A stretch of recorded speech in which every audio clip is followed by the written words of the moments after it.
Staff from the Adolescent Inpatient Unit sat down to share their experiences about making the transition to minimize seclusion and restraint. Kids come into hospital and they hear that door locked behind them. I think it sets them apart from the rest of the world, apart from their friends. Things are a lot different. And I think that a lot of these kids carry with them a certain amount of stigma that happens to them and to their families by them being admitted to a psychiatric facility. That's something we need to address with these kids and let them understand that we hear them, we're listening to them, and we're there for them 24 hours a day, 7 days a week. We're recovery-oriented, and part of that is a really collaborative process. So that when a patient comes in, and they almost always come in with at least their family and sometimes service providers as well.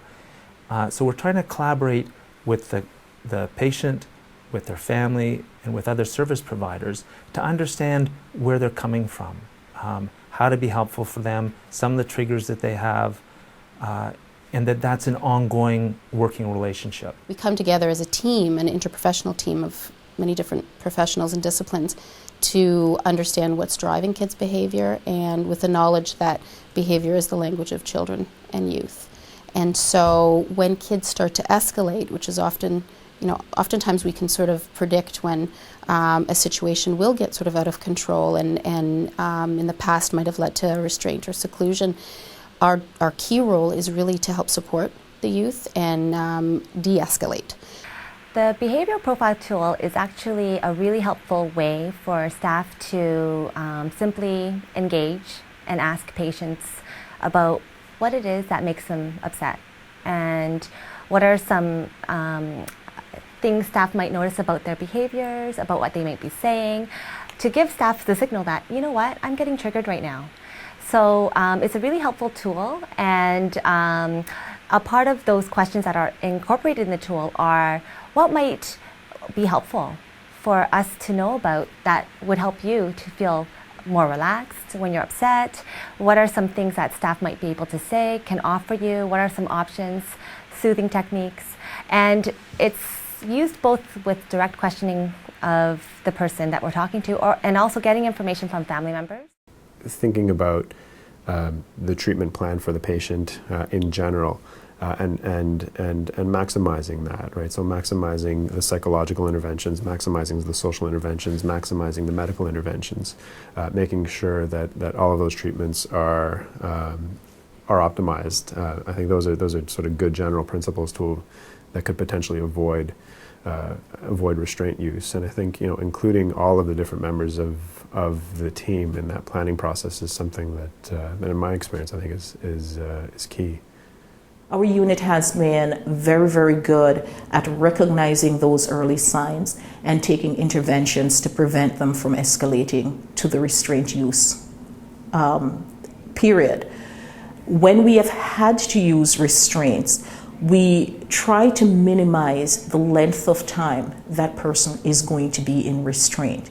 And again, we do this by having a constant dialogue with our patients, explaining the why you're in the restraint and what you need to do in order to get out of the restraint. So it's open communication and full teamwork that has done this for us.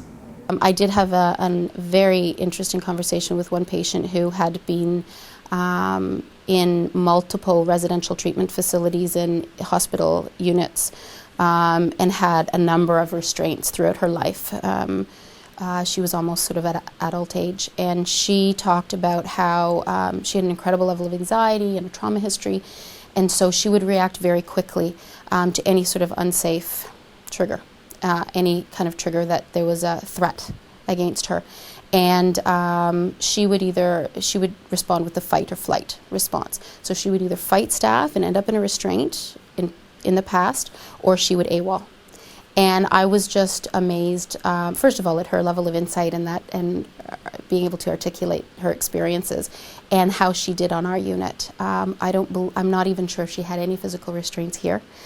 She may have had one seclusion, but she was here for several months and she did really well. And I think the relationships she developed on the unit were significant and meaningful, although short term.